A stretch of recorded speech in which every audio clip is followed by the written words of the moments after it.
hayatında insan olarak, birey olarak ne değişti abi? Biz var ya inanılmaz bir milletiz. Abi süt bulamıyor. Sütün yerini o protein ihtiyacını yumurtayla karşılıyor. Benim için ev ne demekmiş biliyor musun? Halıymış abi benim için ev demek.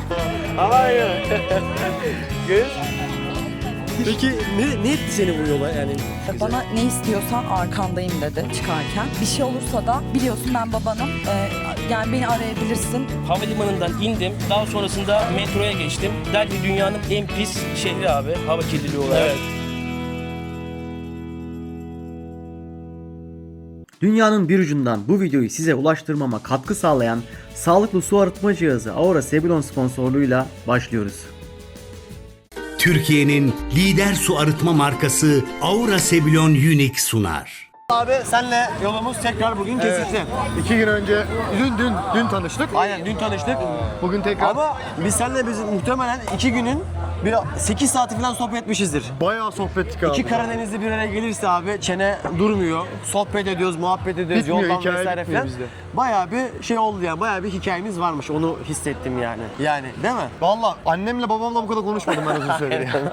Gerçekten 5 aydır yollardayım. Yani çok güzel. Ama hikayelerimiz, ya duygularımız bir Evet. aslında. Ya bu çok garip bir durum. Özellikle tek başına şimdi insanlar herkesi izliyor ama seyahat etmeyenler bilmiyor bu durumu. Tek başına gezdiğin zaman kendini zaman zaman çok özgür hissediyorsun. Evet. Zaman zaman da çok yalnız Yalnız hissediyorum hissediyorsun. ben. Aynı dili konuşacak bir insan arıyorsun. Evet kesinlikle Şimdi öyle. Özgür'ün bir önceki videoda YouTube'u içerik ürettiğini bahsetmiştim. Abi tekrardan bir hatırlatır mısın izleyicilerimiz için? Abi valla ben normalde üniversitede sanat tarihi okudum. Evet. Sonrasında 4 sene arkeoloji yaptım. Arkeolojiden sonra e-sporla tanıştım. Yani çoğu insan bilmiyor. Çok niş bir meslek. Bayağı bir şey. Evet, 3 senemi Galatasaray'a verdim. 3 sene Galatasaray, 2,5 sene Galatasaray'da çalıştım. Bir Avrupa Şampiyonası için milli takımda antrenörlük yaptım. Sonra Fenerbahçe'de yaptım. Sonra başımızdan bir duygusal olaylar geçti. Herkesin vardır bir acısı. Kesinlikle. Sonra ben her şeyimi sattım. Dedim ki ben Artık dünya gidiyoruz. seyahatine çıkıyorum. Sonra dedim ki buna bir isim koymam gerekiyor. İlk ülkem Mısır'dı benim. Dedim ki hem Özgür'ün bakış açısını göstermek için hem de hiçbir şeye bağlı kalmadığımı, tamamen serbest bir şekilde gezdiğimi göstermek için dedim ki özgürce yolculuk olsun. Özgürcü yolculuk. Aynen Evet. öyle.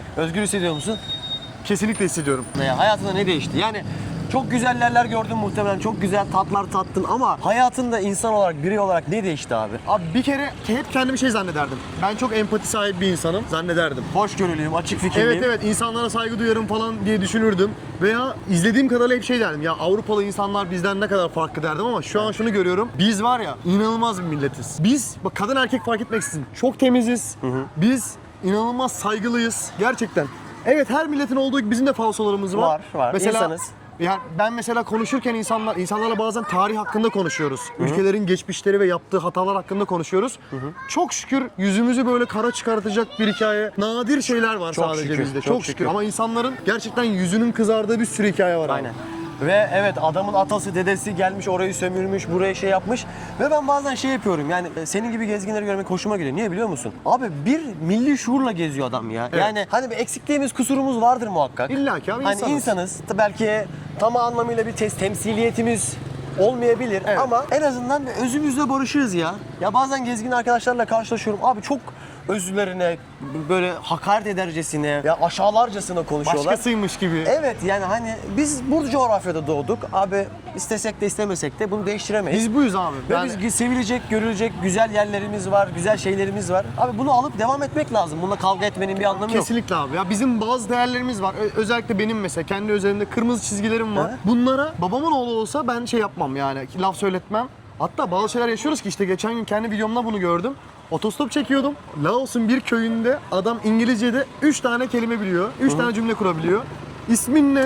Nerelisin? Bana dedi ki nerelisin? Türk'üm dedim. Üçüncü bildiği cümle şuydu. Ben Galatasaray'a aşığım. Vay. Yani bu mesela inanılmaz bir temsiliyet değil mi? Çok özel. Çok özel abi. Kesinlikle farklı hissettirdi yani bana. Gerçekten. Sen diyorsun ki yani ben böyle düşünüyordum ama yola çıkınca insan kendini o hani hepimizin Evet, çok bir eksik hissettim ben kendimi. haznesi var ya o haznede böyle kendimizi şey yapıyoruz hani oğlum buralar bizim ya hayırdır falan oluyor. Kendi memleketimizde, Evet. kendi mahallemizde falan. Ama hadi bunu gel kardeşim Laos'un bir ucu sokağında yaşat yani hani. İnanılmaz abi. Bir de Yani- bir kere o farklı kültürleri görmek yani ilk başta diyorsun ki bu adamlar mesela yemek konusundan diyelim. Biz bence dünyanın en iyi yemeklerine sahibiz. Hı. Bu benim kendi görüş. Ben en çok özlediğim şeylerden bir tanesi çünkü Türk yemeği. Evet. Şimdi mesela diyorum ki izlerken diyordum. Ya baksana işte adamlar neler yiyor. Buraya geldikten sonra bir normalleşme Evet, yaşıyorsun. Diyorsun ki normalleşiyor. görüyorsun. Diyorsun ki evet yiyorlar. İşte Fransızlar da mesela bunu kendi ülkesinde adam işte sümüklü böcek yiyor. Burada mesela onun adaptasyonu daha kolay oluyor ama Evet. bizim yemeklere baksana ya. Soslu dürümler, aynen, İskenderler. Kebaplar, mebaplar. Bu falan. kadar hızlı adapte olamıyorum. Kusura Ya bakmayın. evet, ben de işte dün gördüm işte ya. Adam fareyi böyle koymuş bambunun arasında. Evet. Bizdeki mangal gibi yapmış. Adam onu tüketiyor. Afiyet olsun abi. Afiyet Eyvallah. olsun Bir de abi. ben hep şey diyorum. yemiyorum. Bir de şey diyorum. Tabii ki bu bir güzelleme yapmak için söylemiyorum bunu ama adam burada kıtlık görmüş, savaş görmüş, protein ihtiyacını gitmiş, börtüden böcekten almış veyahut da Çin'in kültüründen, Çin'in yeme kültüründen almış. Evet abi. Onlar da kıtlık yaşamış. O kıtlıklar da bu hayvanları yemeye itmiş onları bir şekilde. Evet. Sevmişler de artık. Vietnam'da evet Ha, köpek muhabbeti var ya, mesela. aynen. Bir de bir şeyin yani bu kadar basit olamaz. Yani insanların hani kültürlerin dışında da bir şey itilmek zorunda kalır. Örnek veriyorum sana. Ek kafe dedikleri durum. Vietnam'da ek kafe, yumurtalı kahve denilen durum. Biraz tarih diyorsun ki bu ne ya diyorsun, adam çiğ yumurtayı köpürtüp kahvenin içine koyuyor. Ama biraz araştırdığın zaman şunu öğreniyorsun. Adam savaş vaktindeyken abi süt bulamıyor. Sütün yerini o protein ihtiyacını yumurtayla karşılıyor ve bu kültür haline geliyor. İşte bu. Çok güzel bir yere değindin abi. Hani mevzu şey değil. Ya abi işte adam durmuş bir icat çıkartmış değil. Onu bir şey itmiş, bir sebebi var ve neticesinde onu yapmış, video dünyaya pazarlamış. Aynen farklı yani. Farklı olmayı adam şu değil yani. Şununla aynı durum değil. Mesela pizza için şunu söyleyebiliriz. Adam diyor ki İtalyan pizzası var. Çok iyi bir Napoli pizzası yedim. Öbürü içine ananas eklemiş. Aha. Bak bu farklı olmaya çalışmak. Evet. Ama Vietnam'daki durum o değil ki yani. Evet, evet. Adam mesela Kamboçya durumu. Kamboçya'ya gittim. Dediler ki bana gitme Kamboçya şöyle kötü böyle kötü. Yemin ederim ben muhtemelen seyahatimden sonra Siem Reap'te yaşamak istiyorum. Ama adamların öyle bir garip hikayesi var ki adam 1970 yılında ülkesinde 2,5-3 milyon insan ölmüş. Aynen öyle. Adam kendi liderleri katletmiş yani. Evet, ya adam demiş kardeşi ki ben- kardeşe kırdırmışlar. Kurtuluşum demiş adam. Şöyle bir mantık olabilir mi ya? Yani bütün herkes diyor adam çiftçi olacak diyor. Aynen. Bakıyor gözlük var ya, diyor ki bu adam diyor okumuş bir adam Aynen. bunu diyor. Sen öldürün diyor, çok şeye benziyorsun. Elde nasır olmayan adamı diyor ben diyor istemiyorum diyor. İşçi sınıfı yaratacağım diyor. O yüzden her şeyin bir sebebi var abi. Abi her şeyin. Yani biz Bizim de bazen- karşılaşmamızın Aynen, sebepleri yani var. Ben bazen gözüm bana şey diyor ya Melih diyor ya böcek gelinen yerlere geziyor. Böcek falan. Abi benim dünyayı gezmemi gerçekten böyle mi yorumluyorsun? Ya bir de şey değil hani böcek yenildiği için biz gezmiyoruz ha. Biz gezdiğimiz yerlerde böcek yiyorlar. Böcek yeniyorlar. Şimdi ben Veyahut da- anons çekemem ama arkadaşlar böceği bırakalım. Ben bir hafta buralardayım. Öyle bir durum maalesef arkadaşlar. Evet. Abi peki Güney Asya'da seyahat ediyorsun. Evet, şu genel an için olarak. öyle. Buradasın. Şimdi peki yaş kaç? Abi yaş 28, 97 doğumluyum ben. Memleket? Samsun, Çarşamba ama Antalya'da doğdum büyüdüm. Antalya'da doğdun büyüdün. 11 kardeşin 10'uncusuyum. 10'uncusu Kalabalık bir maşallah. ailedeyiz. Çok güzel, harika. Çok sosyalsin. Enerjin çok güzel. Çok teşekkür ederim konuşkansın. abi. Evet. YouTube'unda da bunu aktarıyorsun. YouTube'una lütfen abone olmanızı tavsiye ediyorum. Ve benden de böyle bir selam yazarsanız çok sevinirim. Tamam, başımla gözümle hepsini karşılarım. Eyvallah. Evet. Şey falan oluyor mu böyle? Yani artık evlen, işte bırak bu işleri. Özgür boş boş işlerle uğraşıyorsun. Dünyayı gezmekle nereden çıktı? İcat çıkartma. Neden 10 tane kardeşin gezmedi de sen bu yolculuğa çıkıyorsun falan. Abi bana aslında şöyle geliyor biraz. Ailem ve arkadaşımdan gelmişti. Bana demişlerdi ki sen şimdi dünyayı gezeceksin tamam. Bu zamana kadar benim babam pazarcı, annem ev hanımı. Biz gariban bir ailede büyüdük. Yani bir maddi geliri kendim sağladım. İlk önce hikaye bu. İkincisi adam bana diyordu ki arkadaşlarım sen şimdi dünyayı gezeceksin. YouTube'a video yükleyeceksin tamam. Sonra bundan para kazanacaksın. Bu sence çok ütopik değil mi dedi bana. Ben de ona şöyle bir şey söyledim. Arkadaşım ben 4 senedir Türkiye'de çok ciddi bir şekilde iyi bir para kazanıyordum çok şükür. Bunu oyun oynayarak kazanıyordum. Ya sence bu daha ütopik değil mi ya? Aynen. Ben mesela o 4 senedir dünyayı geziyor olsaydım ve sonra deseydim ki ben dünyayı gezmek istemiyorum. E-spor diye bir şey var. Oyun oynayarak para kazanacağım. O zaman de. Ulan bu Aynen. ütopik değil mi diye. Evet, O yüzden bana ütopik gelmiyor. Ben bir şeyler paylaşmaktan, özellikle yerel insanlara dokunmaktan, bunu ülkeme göstermekten, ülkemdeki bir tane çocuk, bir tane genç, bir tane yaşıtım, bir tane ya da büyüğüm dese ki burada şöyle bir şey varmış, ben de gidebilirim. Aslında çok da zor bir şey değilmiş. Evet. Çünkü benim için zor değilse eminim ki kimse için zor değildir yani. Bir de insan kendisini de keşfediyor abi. Ben neyi keşfettim biliyor musun? Bak sana çok garip bir şey söyleyeyim. İmza cümlem budur. Benim için ev ne demekmiş biliyor musun? Halıymış abi benim için ev demek. Çünkü... Abi ben halıya 5 aydır ağlayacağım ha şimdi. 5 aydır halıya dokunamıyorum çünkü o Asya'da böyle bir kültür yok, Evet, halı yok. kültürü yok. Yok. Benim için ev ne insanlarmış ne içindeki pişen yemekmiş. Halı değil mi? Halıymış ya halıyı bendeki. hissetmek. Evet, ben o çıplak ilk ayakta defa halıya ilk defa basmak böyle istiyorum. bir perspektif gördüm ya. Çok güzelmiş. Abi inanılmaz ya. Onu özlemişim ben Bak. yani. Şu anda da kendimi aslında bir kültür elçisi gibi görüyorum. O yüzden güzel.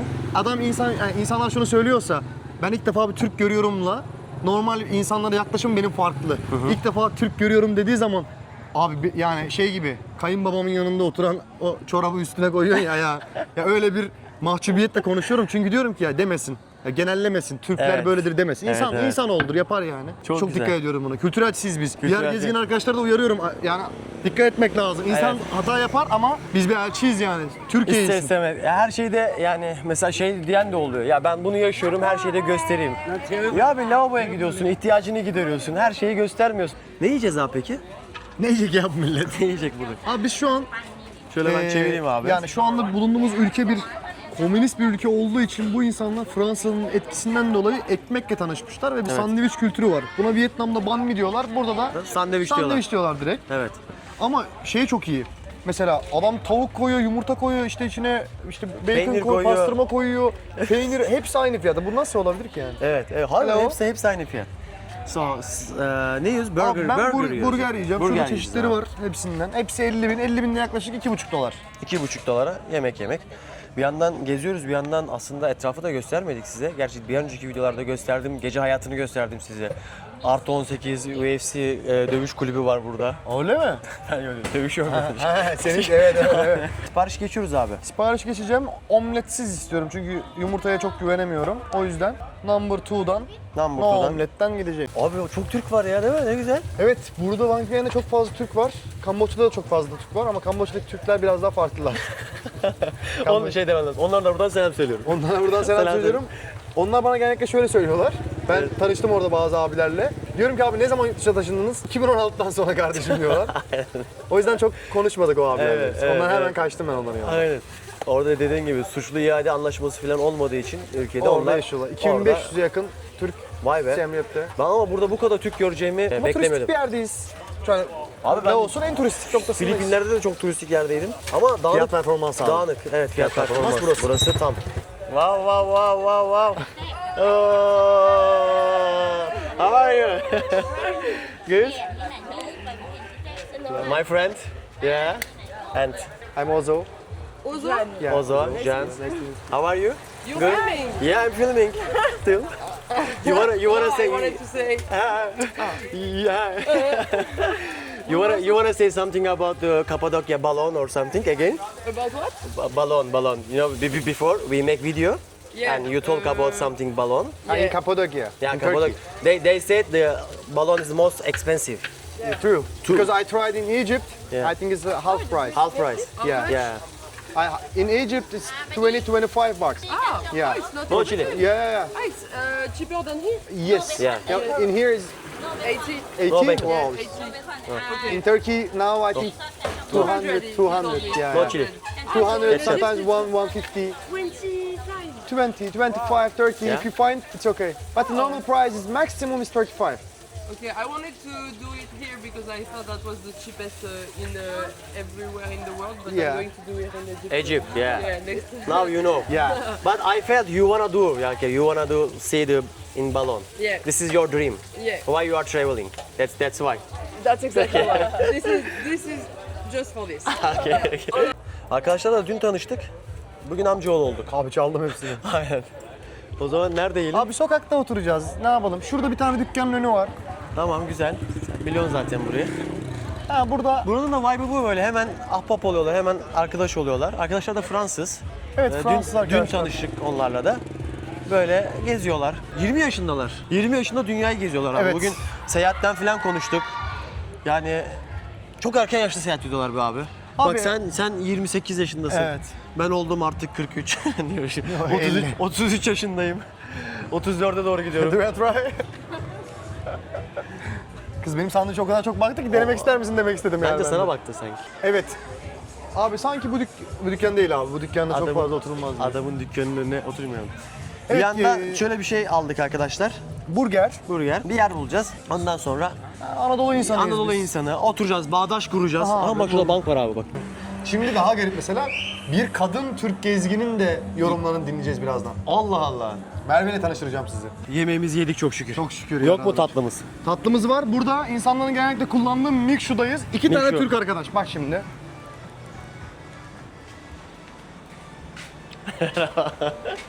Yakalandılar, yakalandınız. Ve bir diğer misafirimiz selamlar. Merhabalar herkese. Neyse, o zaman önce seni bir tanıyalım. Ben de sizinle beraber tanıyacağım. Daha önce güzel bir sohbet ettik ama Çok güzel bir Evet. denk geliş oldu bu arada. Çok mutluyum. Merve ben. evet. İstanbul'da yaşıyorum. Turizmciydim ve sosyal medyacıydım. Geçen sene Kasım'da yola çıktım. Tayland'la başladım. İşte 4. ülkemdeyim şu an. 5 ay olacak. 5 ay. Çok güzel. Çok güzel gidiyor. Ben de böyle bir şey beklemiyordum. Biraz korkularım vardı ilk çıkarken ama Yalnız gidiyorsun değil mi? yalnız geziyorum. Bazen arkadaşlarımla buluşuyorum. hı. Sonra tekrar ayrılıyoruz. Sonra Hı hı. tekrar buluşuyoruz. Hep bu arada şöyle iyi. bir şey yaşıyorum. Sende de oluyordur. Mesela Asya'da biriyle tanışıyorsun. Sonra ayrılıyorsun. Başka ülkede tekrar denk geliyorsun. Biz onu çok yaşıyoruz. Aynı rota zaten yani. Rotalar aynı. Herkesin gittiği yer aynı. Akıllar bir. Peki ne etti seni bu yola? Yani bir anda şey mi dedin? Ben gezmek istiyorum mu dedin yoksa evvelinden böyle bir his var mıydı? Küçüklüğümden beri vardı bu. Yani şu küçüklüğüm dediğimde lise çağlarından beri vardı. Tabii o da biraz step step oldu. İzlediğim filmler, okuduğum kitaplar. Her şey sanki beni bu yola çekmek için kaderim gibi birleşti. Çok iyi. Bir yapbozun son eksik parçası gibi en son o da tamamlandı ve yola çıktım. Liseden beri YouTube vlogları olsun, işte kitapları olsun okuyordum, izliyordum. Kendimi buna hazırlıyordum aslında. Hep çıkmak istiyordum. Sonrasında tabii biraz böyle engellerim oldu ama turizme girince daha çok böyle adapte olmaya başladım gezme olaylarına. Çünkü tek başıma da gezmiyorum. 50 tane insanı her hafta başka başka şehirlere götürmeye başladım. O da beni çok geliştirdi. Biraz onun için de aslında turizme girmek istedim. Buradan hani benim gibi kadınlara tavsiyem. Sonra 2 sene önce tek başıma bir solo trip denedim. Bir aylığına Balkan ülkelerine gittim. Onu başarılı tamamlayınca döndüm, dedim ki benim daha çok uzun süreliye Soluklu gitmen ihtiyacım var. Ama yine bilemiyorsun. Çünkü yıllardır hayalini kurduğun şey çıktıktan sonra ya bu bana göre değilmiş diyebilirsin. Bu da çok kötü bir şey. Evet. Çünkü tüm Hayal kırıklığı mı olur? Tüm hayatını ona entegre ediyorsun. Evet. Benim yapmış olduğum her şey dünya turum içinde. Ya parayı, her şeyi dünya turu için kazanıyordum. Eğer beğenmeseydim, istediğim gibi gitmeseydi kötü olurdu. Kötü olurdu. Ben hep küçüklüğümden beri başka kültürlerin ve hayatların içinde var olmanın nasıl bir şey olacağını hep merak eden bir çocuktum. En çok da mesela Kore'ydi. Kore başı çekiyor zaten. Kore'ye inşallah Kore'ye gideceğim. gidecek. Evet, o küçük Tanıştığımızdan beri Kore diyor arkadaşlar. Kore. İnşallah Melih, sen o da Kore'ye olacak. gittin mi falan? Melih gitti mi beni de götür. Aynen öyle. Çok güzel ya yani. Peki çevrenin tepkisi ne oldu sana? Çevremde herkes çok destekçi. En başa ailem çekiyor, Oo, babam selam çekiyor. olsun hepsine. Ellerinden Gerçekten. öperiz. Baba konusunda çok şanslıyım. Çok güzel. Bana ne istiyorsan arkandayım dedi çıkarken. Bir şey olursa da biliyorsun ben babanım. Yani beni arayabilirsin. Abi Geri dönme. vay be. Başar Vay, dedi. vay. Şeyi falan hani genelde bana da sorulan sorular var. Böyle ben de hep gezgin arkadaşlarıma falan onları soruyorum. Yoldayken denk geliyoruz. Hem de sizin sayfalarınızı da zaten söyleyeceğiz. O konuya da gireceğiz. Sosyal medya çünkü içerik üretiyorsunuz, emek sarf ediyorsunuz. Evet. Hepimiz bir yandan yolculuğumuzu bir yandan da hani ekonomik olarak da düzenli bir hale getirmeye de çalışıyoruz. Belli bir kitle elde etmeye çalışıyoruz. Bunu ister istemez bir nakde çevirmeye çalışıyoruz. Bu da çok büyük bir mücadele. Kesinlikle. O yüzden böyle hani hep de yolda karşılaştığım arkadaşların hikayesini de göstermek istiyorum. O da çok değerli bir şey. Sen de sosyal medyaya başladın. Sosyal medya yapıyorsun. Peki sayfalarını öğrenebilir miyiz? Benim şimdi yazarsın sen zaten oraya Yazarım, çünkü evet. söylesem de anlamazsam. Mervuşka benim Instagram adım. Tamam. Takip ederseniz çok sevinirim. Gerçekten Melih'e de çok Evet. teşekkür Ne ediyorum. demek? Yani çok kıymetli bir şey. Çok Bize teşekkür- destek oluyor. Valla ben mutluluk diyorum. Hatta lütfen benden de selam yazın alt tarafta. Oradan da buradan bu kanaldan gittiğiniz anlaşılsın. Ve Bilal dostum selamlar. Selamlar abi, merhabalar. Merhabalar, nasılsın, iyisin? Eyvallah abi, çok iyiyim. Sen İyi, nasılsın? bugün hep Karadenizliler buluştuk ya. 3 tane Karadenizliyiz. Ne yapıyorsun, nasılsın? Senin hikayen ne abi? Senin ne attı yollara? Abi öncelikle çok iyiyim. Valla benim hikayem az önce dedik ya, hepimizi iten şey aynı aslında. hı. Bir tane gezgin vardı, dünyayı geziyordu. İzlediğimde lise çağındaydım. Dedim ben de bu yola çıkmak istiyorum, ben de gezmek istiyorum. Sonra bunu erteledim çok. Önüme engeller çıktı, erteledim. Maalesef çıkamadım ama artık o bana bir yük oldu abi. Ekim ayında işte aldım çantamı, çıktım yola. Daha önce ama Türkiye'de de tecrübelerin vardı anlattığın kadarıyla. Evet, bisikletle bir Ege turu yapmıştım Türkiye'de. Yaklaşık bir 3 ay sürmüştü abi, çadırda kalarak. Çok güzel. En son Ölüdeniz'de bitirmiştik o turu. Çok iyi, çok iyi. 5 aydır yoldasın abi. Evet abi. Sende ne değişti peki abi? İç yerde neler oluyor yani? Muhakkak dışarıda bir şeyler, yemeler, içmeler, görmeler. Hani etrafı görüyoruz, ediyoruz ama çok güzel şeyler onlar. Eyvallah. Onlar herkes aynıdır muhakkak, değil mi? Ama içeride neler oluyor? Ben biraz onu merak ediyorum. Abi bu yol beni yavaşlattı diyebilirim ya. Gerçekten sakinledim. Benim İstanbul'da hep bir yere yetişme, hep bir kovalamaca, hep bir tüketme çılgınlığım vardı. Yolda ben çok sakinledim, çok rahatladım. daha böyle kendime doğru bir dönüş oldu yani açıkçası. Biraz felsefik oluyor ama Yo öyle abi yani Hı hı. benim sevdiğim ve değerli izleyicilerimizin sevdiği şeyler de bunlar. Yani bizim destekleyen, takip eden abilerimiz, ablalarımız, kardeşlerimiz onlar da böyle şeyler görmek ve duymak istiyor. Burada ben bugün 3 tane yani gencecik, ben de gencim gerçi de şimdi yaşlı gibi konuşmayayım. Pırıl pırıl genç gördük falan demeyeyim yani. Hani gerçekten hepinizin çok güzel hikayesi var. Hepiniz kendini bilerek geziyorsunuz. O çok güzel bir his yani. Hani sen de dedin yani bazısı savruluyor, Evet abi. kayboluyor.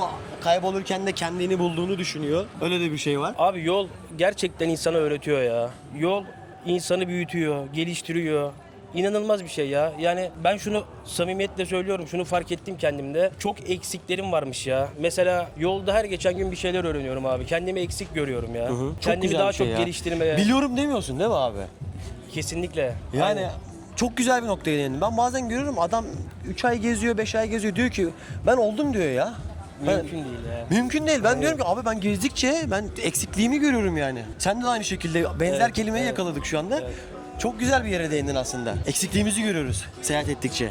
Yani ya inanılmaz bir kainat, inanılmaz bir dünya. Küçücük bir tane olduğunu hissediyorsun. Milyarlarca insan var. Her gün bir şey öğreniyorsun insanlardan. Nasıl diyebiliriz ki biz çok biliyoruz. Evet. evet. Çok zor yani. böyle Koca bir şey. dünya, dünyanın Aynen. ne kadar aslında büyük olduğunu da biraz daha gördük. Peki abi sen de sosyal medyaya içerik üretiyorsun. Evet abi. Ne abi ismin? Senin de bugün 3 tane YouTuber'ı, işte sosyal medya içerik üreticisiniz daha doğrusu Instagram'ını sayfada gösterdik. Senin de sayfalarında bilmek isteriz abi. Abi öncelikle gerçekten bu yaptığın şey çok kıymetli. Eyvallah abi. Yani burada böyle bir kitleye sahip olup yeni başlayan bizleri en azından şuraya koyman gerçekten çok kıymetli. Bunun için Eyvallah. çok teşekkür ediyorum sana samimiyetle. Benim kanalımda da arkadaşlar Bilal Yolda. Yolda sanki böyle biraz iddialı gibi olabilir yani yeni başlayan bir adam için ama adım soyadımdı. Bilal Ozlan'dı.